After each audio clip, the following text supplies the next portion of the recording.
Burhana's not only a writer, but she's a teacher. She's also the author of 2 books. The first one, The Amazing Muslims Who Changed the World. But more importantly, today, she'll be talking about this book. I'm hoping some of you have read the book and you know the story of Yusuf. It's Mayhem Missions, published by one of our favourite independent publishers, Knights Of. And if you're not familiar with Knights Of, please do check them out. And I'm going to let Burhana say more about the book, but it's the first in a series of 3 books. So before I invite Sofia and Burhana on, can I just remind folk that you can get a copy of Mayhem Mission from your independent bookseller, and you can also get it from Roundtable Books. I hope you're familiar with Roundtable Books. It's connected to Knights Of. So Sofia and Burhana, over to you. Thank you. Hi, I'm Sofia. I am a PR assistant and a book reviewer. I'm going to be hosting this conversation with Burhana. Do you want to introduce yourself and just give a little pitch about what the book is about for those who haven't? Hello, everybody. So my name is Burhana Islam, and I am the author of Mayhem Mission and Amazing Muslims Who Changed the World. I do write middle grade, and I am with publishing with Mayhem Mission with Knights Of this time, but it is a story about a little boy called Yusuf Ali Khan, who is notoriously 9 3/4 years old, but on his way to adulthood already. It is, like many Asians will understand, the upcoming to his summer holidays, which means there's a wedding. And wedding season always entails a lot of chaos, a lot of carnage, and a lot of food, which I'm sure a lot of people are very, very familiar with. But the thing is, it's not just any wedding for Yusuf this time around. It's his big sister's. And as a duo, and there's a big gap between them, he is told that after this summer that he must be the responsible one in the household. But of course, in classic Yusuf style, rather than step up to the plate, he decides after a few failed attempts that perhaps indeed, that responsibility isn't for him, and that maybe the only reason and the only choice that he has is to stop his sister from leaving, which would mean sabotaging the entire wedding in classic Yusuf style. I absolutely love the book. As I was saying to you before, I just love having fun Muslim books because we just need so many more of those. What was your main inspiration behind this book in particular? What inspired you to write this very fun story? A lot of people ask what inspired me, and I always think that has connotations or makes you think of you must have thought about it, you must have put thought into it. But this book is really bizarre because I felt like I didn't put thought into it in that sense. It was like a book that I kind of already had in me. I remember at the time my agent, Polly Nolan from Paper Cuts, I didn't have anything written, and we just had a cup of coffee, and she was in Manchester at the time, and we had met up, and she was just like, "Oh, Knights Of, Isha from Knights Of, an editor, is looking for a warm-hearted, heartfelt middle grade with a Muslim protagonist." Up until that point, I hadn't even considered life beyond Amazing Muslims because we had just wrapped up the text. I think it had just been a week or so that we had just wrapped up the text, so I was still in that mode. And then she was just like, "Are you interested?" And I was like, "Okay, maybe this is something to look into."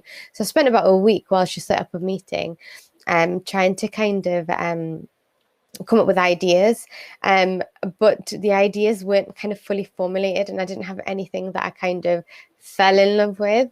And it was only when I was speaking to Isha that I kind of panicked, and I was like, "Oh, I really want to work with Knights Of." And I was like, "Okay, what's the biggest event that's happened in my life so far?" And I was like, "My wedding."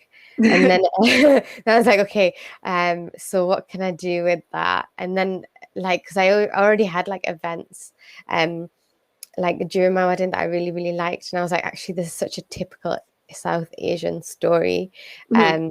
And from there, literally, I always say it just fell out of me. I just look at it and it just fell out of my head, because I just didn't realize it was a story that was already inside of me. But if you're asking about inspiration, I think it was just like somewhere in there, I guess it was just my family. Yeah. And like and this is why this one was like quite easy to write, because I knew the characters, and it felt like home. So I think, and like I say, inspires has connotations of you put like a lot of thought into the planning and things, but this was something I guess that was pre-written and I didn't realize until I had that conversation with her. Oh yeah, definitely. Would you say that the family dynamics are very similar to your own then, or would you say there's I don't know, because I've never actually like compared the family dynamics themselves, because because in my family we're a sibling of 3, so quite small for like that generation. Is your family quite small as well? There's 3 of me, my brother, and myself. Yeah, so I've got an older brother and a younger sister. But I feel like that generation kind of had a bigger family dynamics, and we did. So our extended cousins, we've got like a lot of cousins, but in that sense, I guess with only 2 of them, like he's a little brother with an older sister, and I think this was more of a family dynamic that I kind of imagined. It's just, I knew what I wanted to get across. There came a point where after the story was kind of like the setting was in my head and what was going to happen was in my head. But then it was like, I'm going to have to figure out these characters.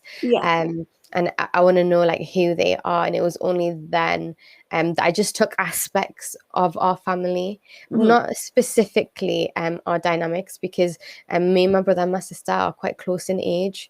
My sister's a year younger than us, and my brother's 3 years older than us.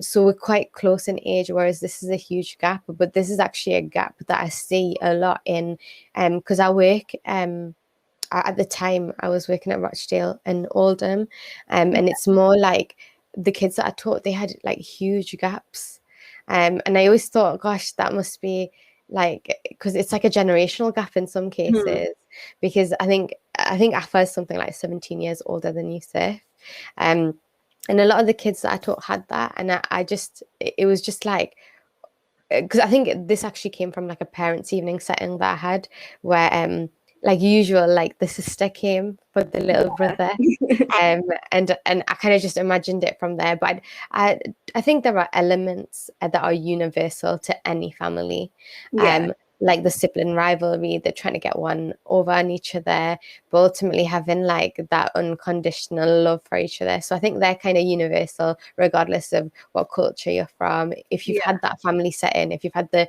privilege of having that family setting, I think all of this is quite familiar, but it's not specific to like my family dynamics, if that makes sense. Yeah, it's interesting because like my family are very similar to yours. My brother is 1 year younger than me. Yeah.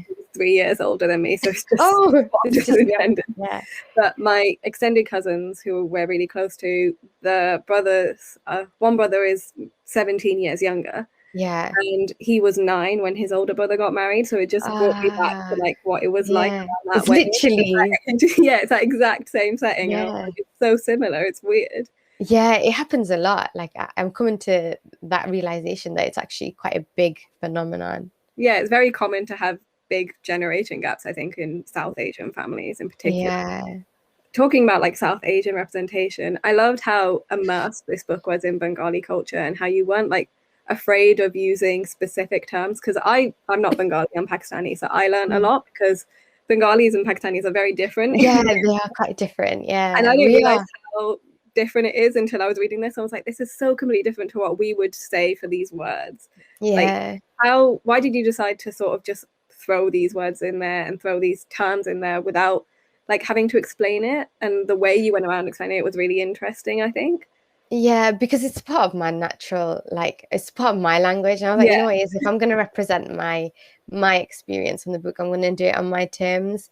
And this is exactly how like my nieces and nephews would see it. It's no different to them. And to be honest, I'm getting a bit sick of us trying to like cater for a different audience, because this is my experience, like this is my ownership.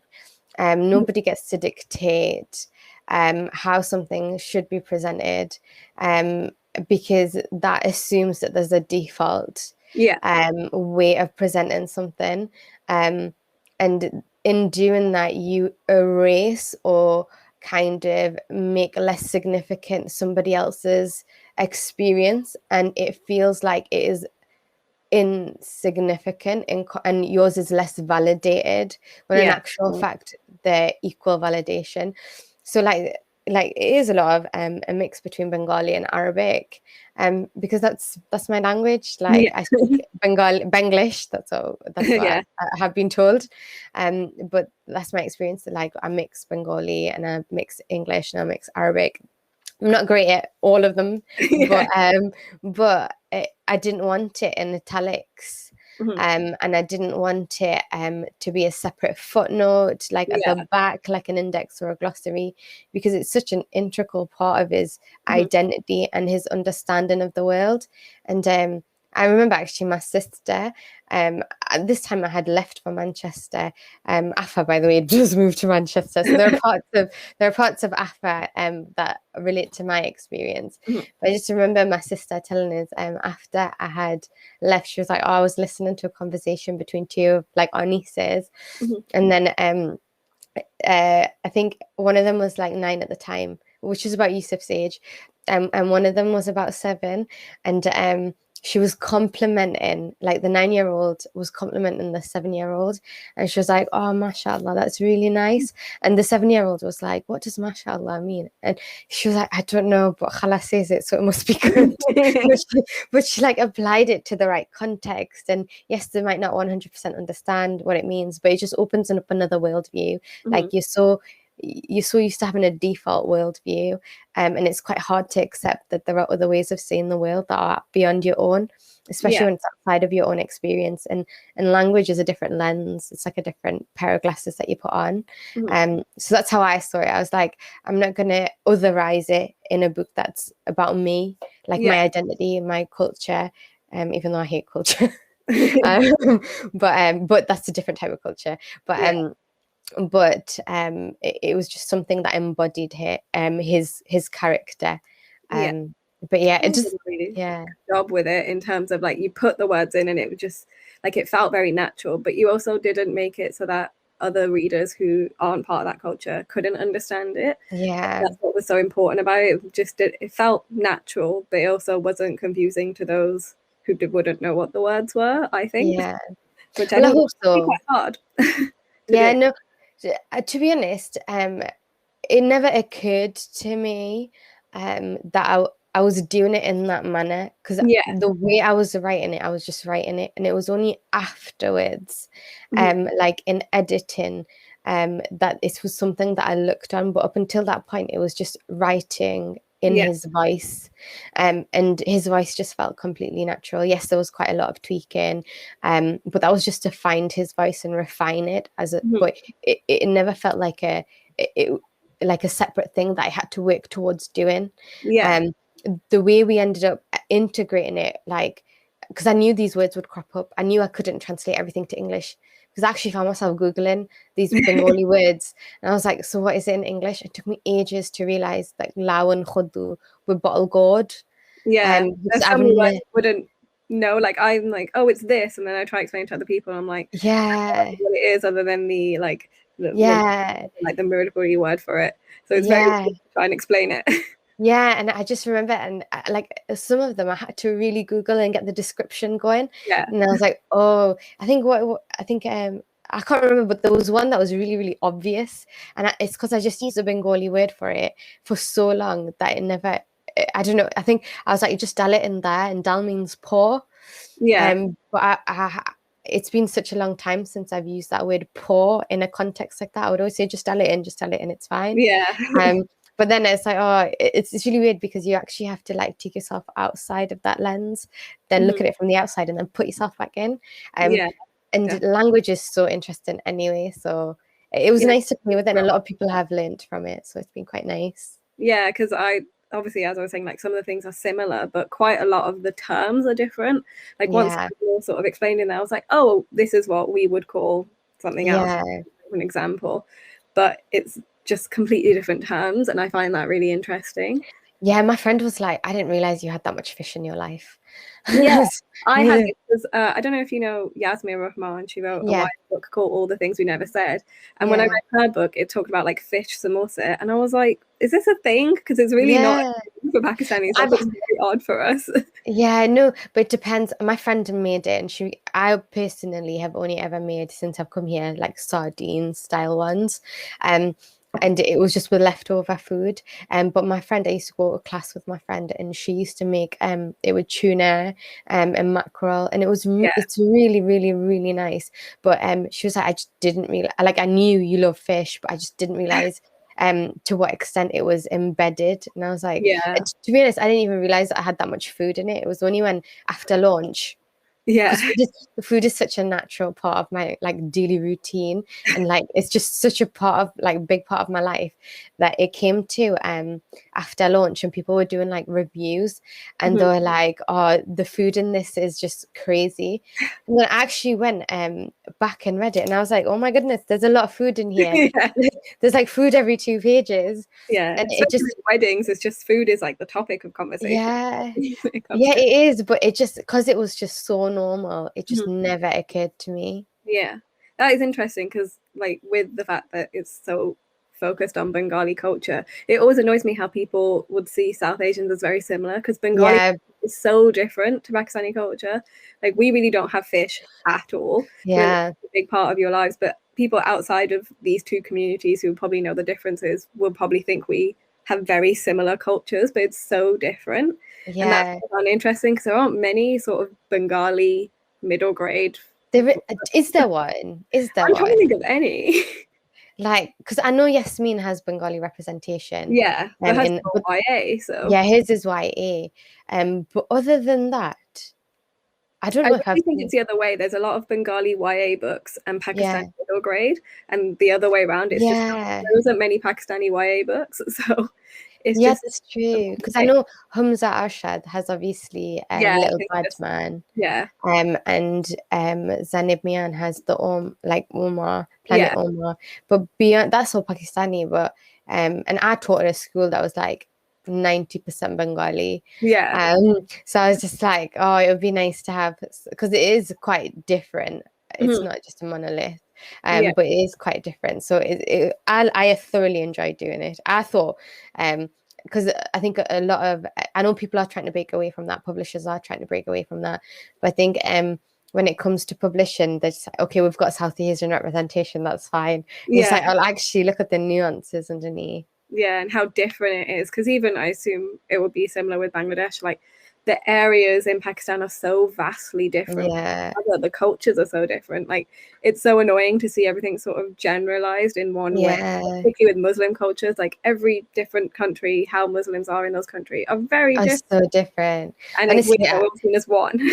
yeah, and I just hate the trauma narrative. I'm just like, Oh okay, yeah, because yeah, it's fine, but the excess amount that it must focus on that for you to have something that's worth publishing, it's yeah. just exhausting. And you know, is, don't get me wrong, all those narratives are valid and they're really important, but they're Mhm. not the only ones, you know what I Yeah. mean? That's And what I find annoying, because it's kind of like, it's just so repetitive. And then when yeah, you see negative reviews of these books, it's like, yeah, because they're so similar. Like, we need yeah. something But different. also, you know, it is, I'm not struggling with my identity. Yeah, You not know, it is. everyone does. Yeah, it's just like there's like, I am not trying to break away from this culture. It is not Yeah. repressive. Like, I look at, like, alhamdulillah, I look at the things that I've been blessed with and the things that I've managed to like accomplish, and I'm really, really, like, I am really, really blessed, and it's come through hard work and things like that. And I'm just like, which part of you genuinely thinks that repression is going on here? Do you know what I mean? So I'm just like, oh God. It's like there's quite a lot of films coming out where they're trying to get Muslim women to take off the hijab. Oh, And yeah. there's like a really weird fascination with that. And it's like, oh God, just like, Yeah. literally not everybody thinks like that. Just leave the Western gaze in that sense, you know what I mean? It's the more automatic assumption that we're all like oppressed, and Yeah. like we all hate our lives and our culture. Yeah. Nice to see people embracing it, like in books like this, where it's just embracing the culture, and this is such a fun thing. There are Yeah. like, the culture is amazing, And it's lovely to see that and not see people being like, oh, why can't I do this? Or there's more love for it. I remember when I was teaching a year 7 class and I was like, guys, what are you doing this summer? And then like, because it was at that school where it was like, I think my class, I had like, I think out of 30 kids, about 26 were Bengali, about 2 were Pakistani, and 2 were British white. And I just remember like all the Pakistanis and Bengalis were like, oh, go on, my cousin's getting married, my cousins are coming over. And I figured that it was the first time they spoke like that in a classroom setting, and they were just laughing. And then there came a point where like I think to the white kids, it was such a lovely eye opener for them to see like that side of it, because up until that point they did get a lot of media, like negative Muslim stereotypes in the media, and it must be so nice to be in that setting to actually look at all of this goodness, and we're not going to apologize for it, you know what I mean? It's not something that we want to. That's kind of like sort of with the fact that we're having sort of books like this and stuff that Nights have published, where it's like diverse middle grade books, because I went to a school where it was majority Asians, and like I think there were about 2 or 3 white people in our year. That's so weird, because I went to an entirely white school. It's really weird, because it's like with my experience, I didn't really know much. Like we were all about culture, really. We embraced different things, and we never really experienced that sort of pushback and racism towards things until I got older and I went to schools that were less diverse. So I think that it's important to have these sort of books where kids can learn things, but not in a way that you're forcing them. I agree. Having a fun time. Because I think the only Asians in our school were our family. Like me, my brother, my sister, and my other cousins, and that was it. And I think there was like this, like we were obviously otherized, you know what I mean? And like we all had decent experiences, you know what I mean? They weren't like terrible experiences, but you could tell that I just remember my friend who I grew up with used to invite me out every weekend, every Friday, Saturday, and Sunday. I'd be like, I can't, I'm going out with my cousins. And she'd be like, yeah, but you went out with them last week. And I was like, yeah, but there's a different set of cousins. She's like, yeah, but and I remember, because I used to have a cousin that came like every Saturday. And then she's like, yeah, but she comes every Saturday. I was like, what's your point? It's like, this is my life. Like, this is literally what I love. Extended families are such a big thing in Asian culture. Like weddings, I didn't realize until I was older that like white people don't go to that many weddings. Oh my gosh, it took me so long to realize that. It got to about, I think, when I was 20, and I was talking to one of my closest friends at the time. She's a person who's grew up in Newcastle. She's white, and I was just like, oh, to be honest, I'm not sure if I can be bothered going to this wedding. I've already been to like 8 this summer. And I think it was like coming close to mine, and I was like, no, I'm taking a break. I think it got to a point where there was 2 years from like, started off with my brother's wedding, but every half term, so every 6 weeks we'd be going to a wedding, and then in summer we'd have like 3, and I was just like, I'm not doing anymore. I just want, before my own, I'm just gonna have a bit of a break. So I missed 2. I remember, because the week before my wedding I didn't want to go anywhere, and she was like, what? And then I was like, how is it that you've gone your whole life? She's like, yeah, I went to one wedding when I was 3. I was like, what? That's it. Weird, because our weddings are such a big part of our culture. It's a way to keep in touch with community and and have good food. Very, like, I grew up seeing a lot of my cousins mainly through weddings. A lot of the time, like, extended ones who live further away, and it's just weird to see that like that's not the way in other cultures. But I think that's what's important about showing it in this book. Like the fact that Yusuf is getting ready for his sister's wedding is such an important part of it, because it's like, it's a big thing, especially when you're a kid, as an Asian. Especially for him. So many. Like, it's such a big, because like I look back on it and I remember like, me and my sister were talking about it. I talk about my sister quite a lot because she was such a big influence on this book. But like we were talking about like how hard it must have been for Yusuf to let go of his sister, because he is ultimately like, the family's growing, but the dynamics changing. And I did put like, because obviously it's a middle grade book, and I wanted to put like that really nice spin on it, but in essence, after this book, his life changes forever. Like literally, that's his life. Everything he's known, the dynamics that he's known, with the departure of his sister, especially one that was so much older than him, his life's just completely changed. And because obviously there's another book coming, but for him to adjust afterwards, it's like a big thing for him. Because I remember when one of my cousins got married, and I saw her every week up until like for a good few years, up until like she got married. Same with like my cousins who are my age, we saw like each other almost every single day. And like I remember when they got married, there was like I joined the gym because there was like a huge gap in my life. I was just like, I'm just gonna go to the gym now. That didn't last. That phase did not last.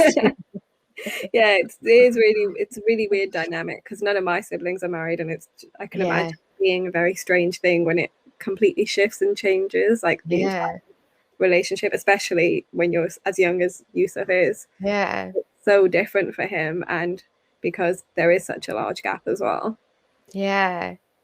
Honestly, sometimes like one, I can't believe that this book has even been published. Like I look back on it, I'm just like, whoa, like I can't believe I've got it in my hands. But like and I just like, and this is like so unapologetically us, you know what I mean? I was like, there's nothing, because when we were talking about it, and I'm really grateful because Isha was so good, like there was nothing that was like, oh, I don't think audiences will connect to this, or readers will connect to this, or I don't think they'll quite understand this. It was none of that. It was like, you tell the story that you want to tell. And like there was never a moment where I was like second guessing whether it would be appropriate or whether, you know what I mean? I was like, you know what, I'm writing this for the person that needed it.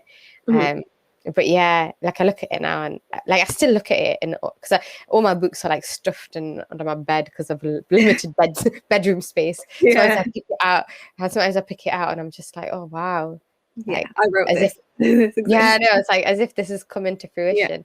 Such a quick process as well. Was it quite like a whirlwind of a thing? Like, was it quite natural? Did it flow really easily when you actually got to writing it? I think what happened is I had just wrapped up Amazing Muslims, and that was intense. That was like a really, really intense, because that was like 8 weeks of solid drafting, redrafting, doing everything so quickly. So when this came about, it was like a holiday. I had a bit more time, and I remember like I got this, I think in real time. So in real time, if I considered it as every day was a full working day, but I didn't have that because obviously I was working at the same time. But I think in real time, it took about 2 or 3 months to write the entire thing with drafts and redrafts, which is unheard of. Like, because publishing tends to be a really slow process. Definitely. Especially when you're working quite long hours, and this is like your side job, you know what I mean? And this one, like I had written it, I'd written one draft, and then I got feedback for another one, and then we were just doing tweaks. It was just really like I say, it fell out of me. It was just like it was there. It was already written. Like somehow I had. I don't know. The way I describe it sometimes is like my fingers just did their own work. It was like properly connected to my soul. There was no brain or anything linked to it. It was just my soul, just writing, type, and then it came into fruition. So it was quite nice. It was like a really strange part of my life when there was a lot happening. So like I describe it as like coming home. So I remember when I used to write this book, I felt like I was home for a little while, which was quite nice. Quite comforting in a way. Even though it's not your family, it kind of reminds you a lot of that family dynamics. And like the characters, like they're not my family, but they are loosely like the Nanu character.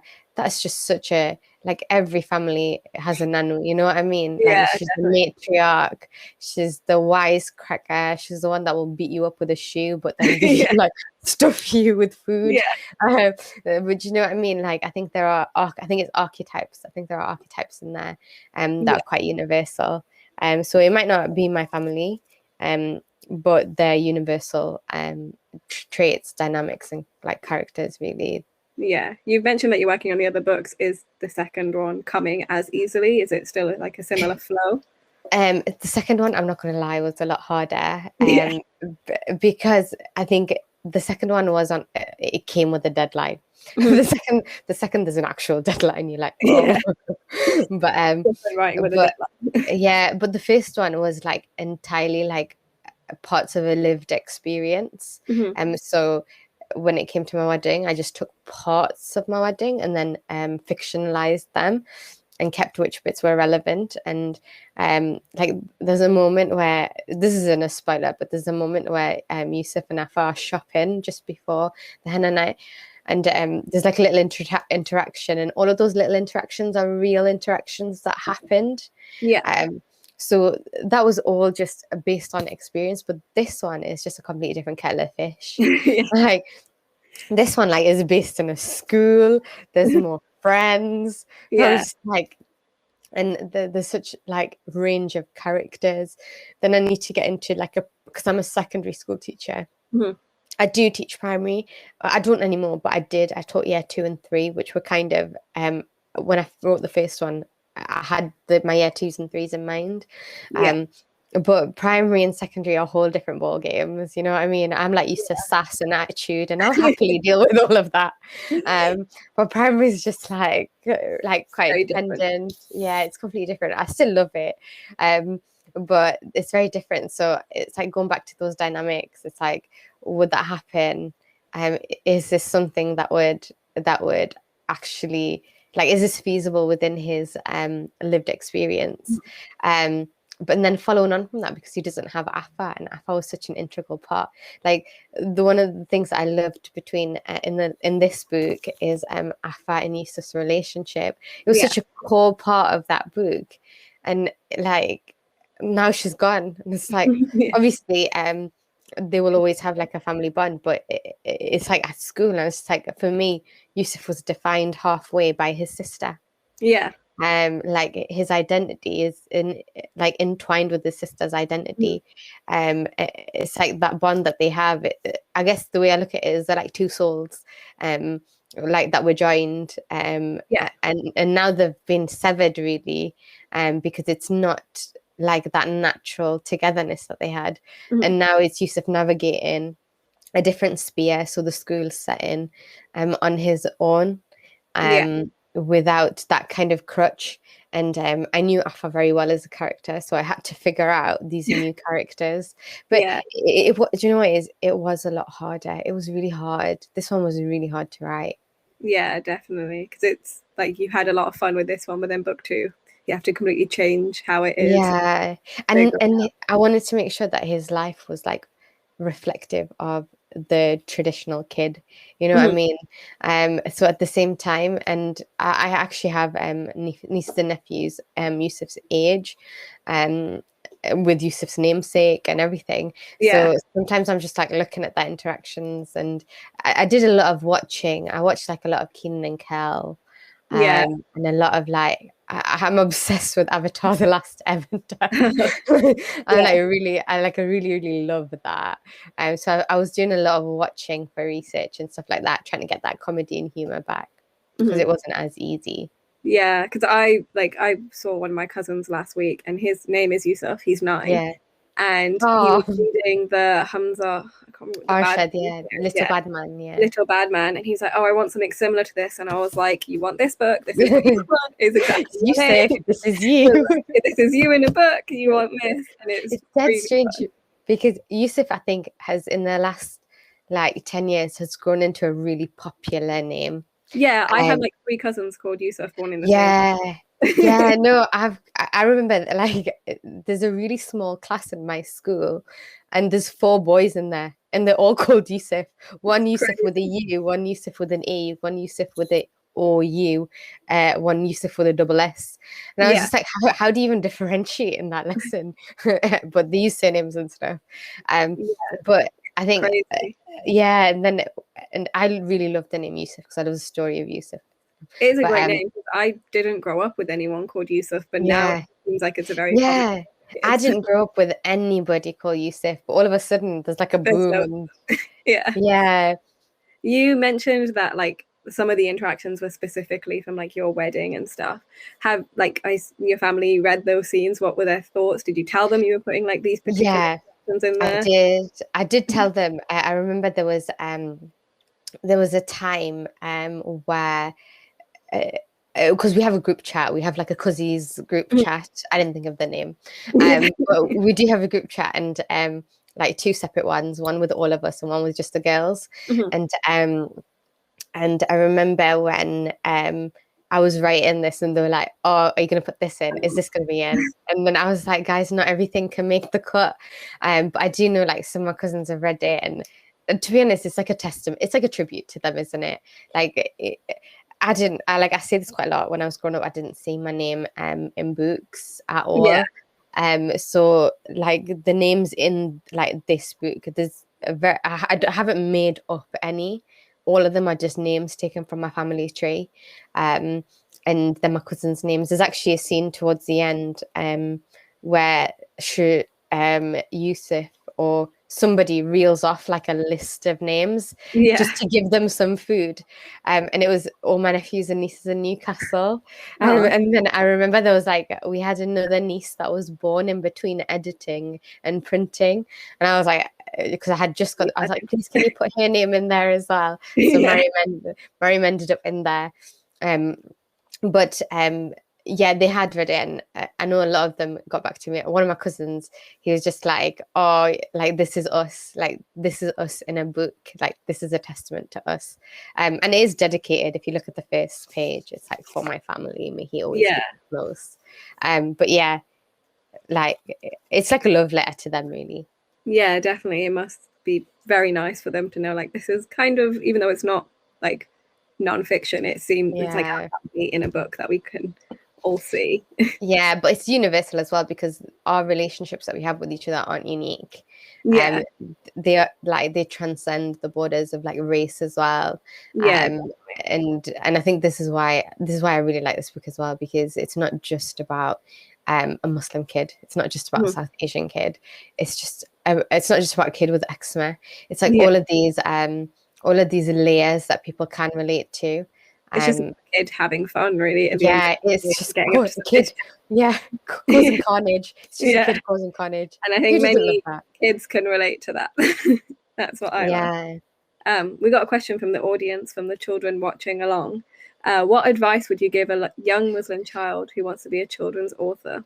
Oh, that's a really good question. I just say read as much as you can, and don't ever think, oh, it's not good enough. Like, just put pen to paper and just write. Like, it doesn't have to be perfect. And this is actually a reminder to myself. It doesn't have to be perfect. Just put your words on a page and start there. But read as much as you can, because reading is so important. It allows you to kind of see life in other people's shoes. It helps you have a bigger imagination. It makes you think about other people's perspectives. So I'd say, number one, read as much as you can. And number two, just write, and write literally from your heart. Whatever your heart says, just write it, and know that there's no right or wrong. There's absolutely no right or wrong. There are no rules when it comes to, especially at that age, when it comes to writing. You just write what you want to write. Would you have any like recent middle grade books that you want to recommend that you think are really good? If you enjoy this book, maybe others. So I always I love, obviously, this one. I always equate it to Little Bad Man.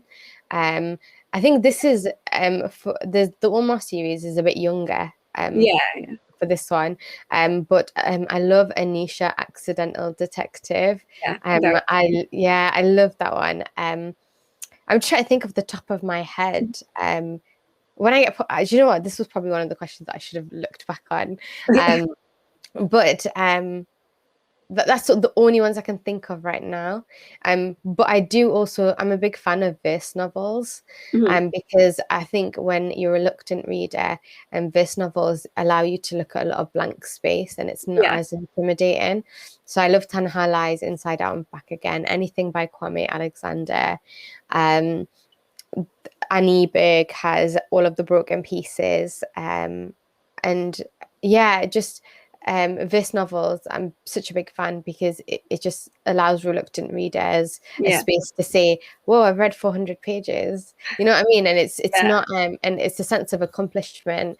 And or to be honest, all you need is the right book. All you need is the right book. It's interesting that you say that, because my favorite book as a child was Cloudbustering by Mallory Blackman. I love Cloudbustering.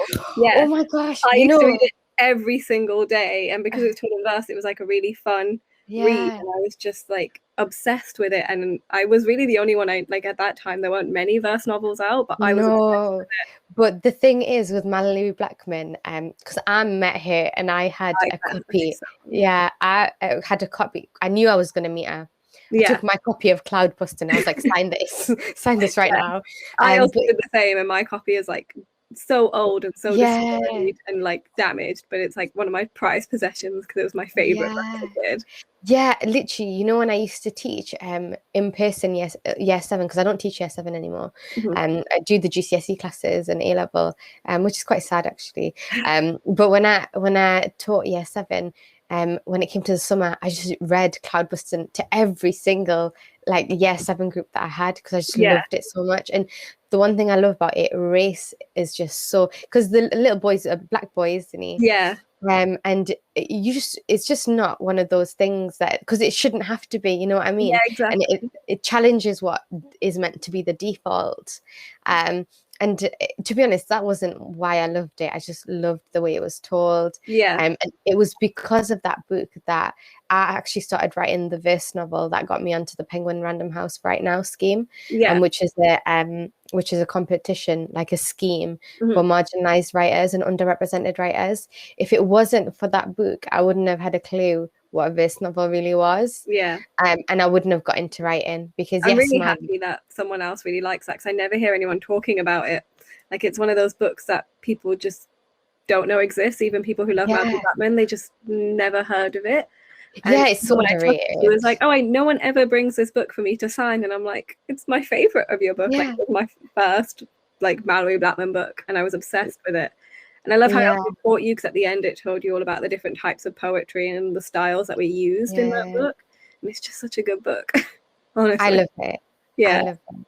That might lead on to the next question, which was, what is your favorite children's book? Oh, I've got a good one. I don't know if you ever heard of The Sky is Falling, with Chicken Licken, Henny Penny, Ducky Lucky, Goosey Lucy, Drakey Lakey, Cookie Lucky, and Dicky Lucky. No, I have not. Well, it was like a children's book that it was one of the first ones I ever read. Really? And I used to read it straight after, because we used to have Arabic class and Bengali during weekends. And it was the one book that was attached to. It was like, it's only like 10 pages long, and it's about chicken licking, and an acorn falls on, it's animal representation. But an acorn falls on his head, and he thinks the sky is falling down, so he goes on like this hunt to tell somebody, maybe the king or something, that the sky is falling down. And it's just to be honest, because I love chicken licking, and I love the repetition of Henny Penny Cookie Lucky Ducky. So I love that one. I think that was probably my favorite one when I was a kid. But it was like really young. Plot of Chicken Run, is that what the film's called? Possibly something like that. Yeah, maybe it was inspired. It was one of those, you know, I used to get 12 in a pack, and it had like an apple symbol on it. Yeah, definitely. Yeah. Another question, after Yusuf, who is your favorite character? Oh, this person's name there is Nanu. I would also say mine is I think mine's Nanu. Nanu is such a Nanu is every person's grandma. Like, I think, and I love her. I know I wrote this character, and she's a figment of my imagination. But she's and it sounds really weird when I'm saying, oh, I love this part of her, because it's like, well, you obviously would, because you wrote this. But I feel like she was a character that was already like made up. Like, I didn't add anything to her. She was like a figment that was already like constructed. Like, I didn't dictate her. If anything, she dictated me. But like, I love her characteristics. I love how she's just like, with her little walking stick, she just reminds me of my grandma so much. She's the embodiment of my grandma. Yeah, she reminds me of mine. I feel like it's a South Asian thing. They're just all very similar. and but she's Yeah. so funny, and I really Yeah. like how you see both the sides that can be a little bit strict and a little Yeah. bit like of a past generation, her thoughts, but she's also a very fun character, and you also see how different the dynamics are of someone who has grown up through these generations. And Yeah, she's a seen very things. cultural woman. She Yeah, values the expectations of culture quite a lot, and I think I used her to kind of deconstruct misconceptions as well. yeah, So I I love Nanu. I love Nanu. yeah. That's why I love the characters, because they all feel very like representative of Asian characters and what they're like, Yeah, and dynamics, without being stereotypical. Like, it's the sides that you never really see as much. Like, we're used to seeing like the strict family who do yeah. you exactly what you Oh have to do. yeah, definitely. You Oh, see I'm the going to other be side of disappointed in you. yeah, and it's Therefore, I'm going to rebel and run away from yeah, my religion, it's and like it's fun not to be see so the other oppressed. sides that are just so like such a part of our lives, and it's just great to see it in these books, really. Yeah. I think we have the final question here. How do you balance life being a teacher and a writer? Not easily. Yeah, quite hard. It's it is really hard, but it's also really hard because I think you have to have like discipline. Mhm. You have to be strict with yourself, and again, it's a reminder to myself because I Yeah. need to remind myself of these things.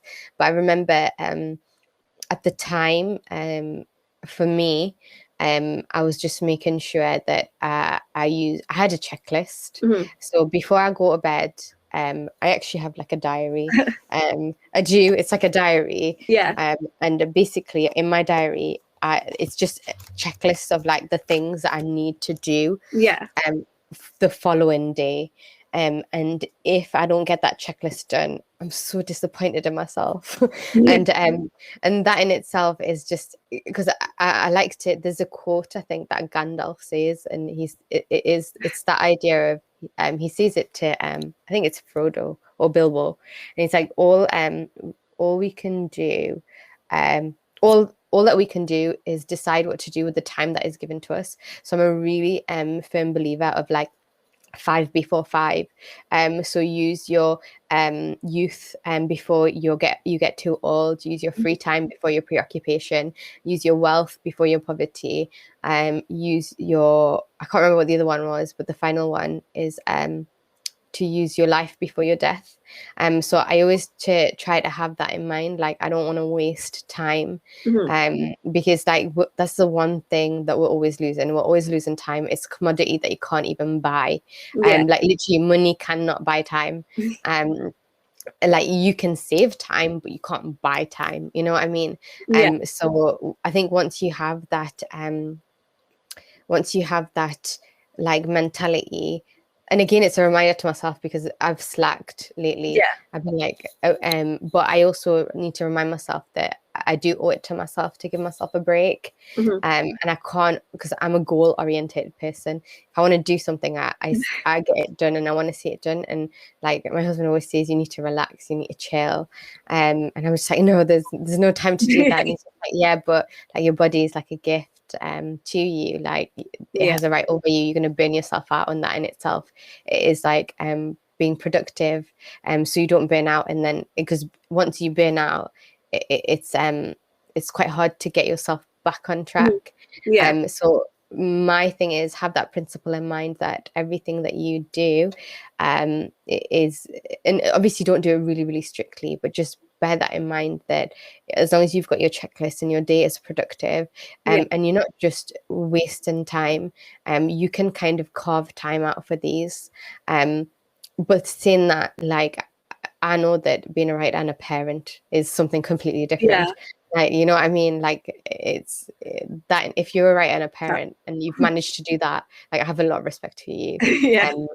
But teaching wise, it was just being really strict. Use them pockets of time at break time, to have 15-minute break. Even if somebody was like in detention, I'd be like, right, you finish your essay, and in my head, I'll be writing. Or I'd have it open in the background. Or like during my lunch break when I wasn't on duty, I used to come to school quite early. And I just use pockets of time, and I don't like the idea of writing time being secret. So I can't depend on what mood I'm going to be in to write. It can't be like I'm going to put the candles on, which I used to do because it used to get me into that. But it can't be like this time is protected. I need to feel like I'm in writing mode. Life isn't like that. If you don't make use of this like half an hour gap you've got, then you're not going to make time for another hour gap. You know what I mean? Yeah. And those tiny blocks will build up to a book. Yeah. That's so good. use your pockets of time. Use your pockets of time. I think we've got 2 more questions. What are your hopes for children's publishing the future? How do you think it's going to be like? To be honest, I think one of the things that I really want, and I think this is the biggest like barrier, I want in leadership positions people with people from diverse backgrounds. Until we have people in leadership in senior positions in publishing with people with diverse backgrounds, it has to go top down. It's never going to filter right to the bottom, because it gets to a point, then it gets shut off. Or like you can have all of these schemes, and you can have all of these, and you know what, these schemes, by the way, I'm not doubting them, because they're changing the landscape from grassroots, you know what I mean? So you've got it there, but it's all well and good when you've got it there. It's like your leadership team at a school. If your leadership team does not reflect your school, then how on earth are you going to get the best out of your kids? It's the same as in the publishing industry. If your leadership team is not reflective of the books that you want out there, how on earth do you expect to provide or cater for that community? It's not going to be there, because cultural sensitivity, like if you were smart, there's a really questionable books that have come out recently. Like, God knows why you have allowed, like, who the flip said that this was a good publishing move. You know what I mean? Like, do you know that you have marginalized, you have like made vulnerable a marginalized group, or who was already vulnerable already? You have added to a rhetoric that's incredibly damaging. And you don't realize how that filters into society, because we absorb all of that. And people will look for stuff like that. Who greenlit this? And if you're not culturally sensitive, if you're not looking for these lens, if you've grown up with white privilege, these are things that you've not seen because you've never had to. So until the public, like, I really hope that the publishing industry make a way for leadership to be diverse, to be reflective of the realities, because up until that point, it's going to be grassroots, gets to a certain point, and then it's blocked off. Yeah, that's what I think it's so important, because if you're writing a book that is diverse, but the people who are publishing it don't understand what like that community wants or needs, it's very different, because the changes that are made and sort of how the book is put out there isn't how it should be, in a way, because they sometimes don't understand that some things are a bit like ignorant, or you're doing some sort of misrepresentation. And it's important for the people publishing it to be as diverse as the people and also, like, if you look at it from a commercial perspective, why wouldn't you want somebody from that community leading a marketing campaign, or leading, you know what I mean? Like, it's gonna take like 10 times as long for Eton White man, you know what I mean?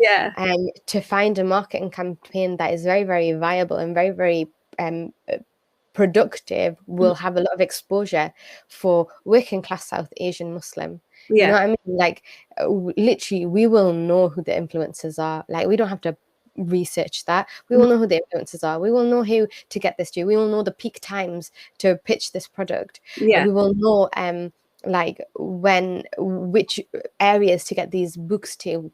It's all well and good advertising on the BBC for a program that is like peak I don't know, nighttime, but if your audience isn't there, and you assume that your audience will be there, when in actual fact they're watching It'll Be, you know what I mean? Do you know, it's just like, you've really got it makes sense from a commercial perspective if you're looking at it, because ultimately it's driven by money. Let's not pretend that. If you're looking at it from a commercial perspective, like, it's just a no-brainer, but it is what it is. Hopefully we'll see some doors opening. Hopefully, you just need to get publishing in a way to get the books to the right audiences, which is hard to do if you don't understand the audiences, I think. And the last question here is, how can books help us reimagine a new space for us as a society? I think ultimately that's a really good question. Yeah. Ultimately, like, the thing is with books is if you get the right book to the right person, what will happen is they will find themselves in a book, they will find belonging, they will actually give books a chance, they will start reading more, they'll expand their vocabulary, they'll become more empathetic, they can read faster. And when it comes to an exam, because unfortunately we do have an exam system in the UK that is very, very dependent on where you access higher education or employment. You get a few more minutes because you're reading faster. You get a few more minutes to answer a question because you're not like trying to comprehend what's happening in an exam. Get a couple of more minutes, get a couple of more marks per question. All of that adds up to a grade. All of that adds up to how accessible, let's say, an apprenticeship is, or a university place, or basically an access to further education. All of that helps you become more articulate, more charismatic. When it comes to an interview, you can present yourself much better. And then you have honed somebody with genuine life experience who is quite empathetic and quite understanding and quite intelligent. And they're going to go out in the global market. They're going to grow out in the global workspace, and they're going to make change by being themselves. But unfortunately, unless we get books like this out there, that's not going to happen because they are restricted. Their communities are shut off. They never saw themselves in a book. Why are they going to give a book at the time of day? Like, I say this from a teacher perspective because I see how like literacy, poverty, like whatever that phrase is, literacy, poverty, whatever, affects people. And like, the thing is, the top know, but those below are deprived of that knowledge because they're never given access, and gatekeepers, they keep it within themselves. And it's intentional sometimes, it's not intentional the other time, but ultimately, if you're looking to raise a generation that are going to make an impact on the world, a positive impact on the world, and try to make the world a better place, then you need to give them the books that they see themselves in, because it informs worldviews. Yeah, definitely. I did my dissertation on diversity in publishing and the lack of diversity in publishing, particularly children's. And I always, throughout that and since then, have always emphasized how important and how much of a change it can make when a child finds themselves in a book and finds a book that they really, really love and connect to. And that's what I think is so important, is having those books out there so children can see themselves in books, because what a child reads really impacts how they turn out in a way. The world, and most of what they like, most adults, even when you name your favorite book, you will mainly name a child's book. Because that's what comes to mind. Those are the books that have the biggest impact on you. So I think people sometimes underestimate the importance of books that you read as a child. And I think that is what's so great about books like this, is that yes, it's a really, really fun story, but some kid will absolutely fall in love with it and be like, this changes my life in a way. Yeah. That's something that children's publishing is sometimes ignored about a form. You don't realize the impact that you're having sometimes. Yeah. That's the one thing I've always felt. But I agree. I think that would be a good dissertation to read. Yeah, I did it a year ago, so it's probably very much changed since then. Yeah. But it was just all about how, like, the authors, the lack of people of color as authors within the publishing industry, and characters, and how much that has an impact on things. Because it's crazy to think about what the statistics are for how many diverse books there are in the world. It's insane. Yeah, it is. It's completely insane. Yeah. I think that's all we have time for today. Thank you for answering my questions. It was really fun to talk to you and learn more about the process of getting this book out there, because it's a great book, and I really like learning more about how these books actually get out there in your writing and publishing process. Brilliant. Thank you so much for having me. Yeah. Thank you both. Thank you, Sophia, and thank you, Burhana, for the generosity in your time and your questions and the answers you gave. And I think at the beginning of the conversation, you talked about language being a different lens, like a pair of glasses you kind of put on. And then towards the end, when you answered the question about using, how books can reimagine us, how we can reimagine the world as a society through books, and what you've just, said about, if you've got the right book at the right time and you've given it to the right person, and you kind of touched upon reading for pleasure, and if you can see yourself reflected in a book, it can make all the difference. And you mentioned literacy poverty, and studies have shown that if you've got a low literacy level, you have a low life expectancy, and it's as blunt as that. So having a story like Mayhem Mission and having a character like Yusuf can make all the difference. And me growing up, I won't give away my age, but growing up, it was all very Eden Blyton. I wouldn't be a character like myself reflecting in a book. Forget about a hijabi, not even that Asian. And we all know how hard it is for boys to get into reading. So to have the main character in a book like this, and it's one of a series of 3, I believe, and you've written the second book already. Have you handed it in? Yeah, handed it in. So can you say when it's out so we can kind of give folk who are listening? I said next year. I haven't really looked at everything. It's because exams have been crazy. So to be honest, my job was just to give it to Isha. Beyond that, I think it is out next April. It's out next April. Well, we wish you all the luck with Mayhem Mission and Yusuf and his story. Thank you both. And for folk who are based in Birmingham, and if you live anywhere near B16, and I know, Sophia, you don't live too far, on a Saturday afternoon, we have something called Reading on the Green. So we want children just to come along, share their favourite reads. So if you are watching and you're local, please feel free to come down on a Saturday. Well, it's every fortnight, so we'll share details on socials. So I wouldn't want you to turn up every weekend and no one's doing this Reading on the Green. But Zaz, my colleague, they are kind of leading on this. And it's just to kind of get children into kind of feeling like it's okay to pick up a book and read. And in this kind of era where everything's so digital, everyone's got gadgets in their hand, Xbox. So going back to, I don't say back to basics, but going back to books, which often become like a bit of a forgotten pastime, it can only be a good thing. So thank you both, and a reminder to folk, you can get a copy. I'm hoping local libraries may have a copy, but with this whole pandemic, I'm not quite sure what's happening with the book buying in libraries, so don't quote me on it. But thank you both. I'll let you enjoy what's left of your Sunday afternoon. I hope the sun's shining where you are, and hopefully we'll see you soon. Take care. Thank you. Bye.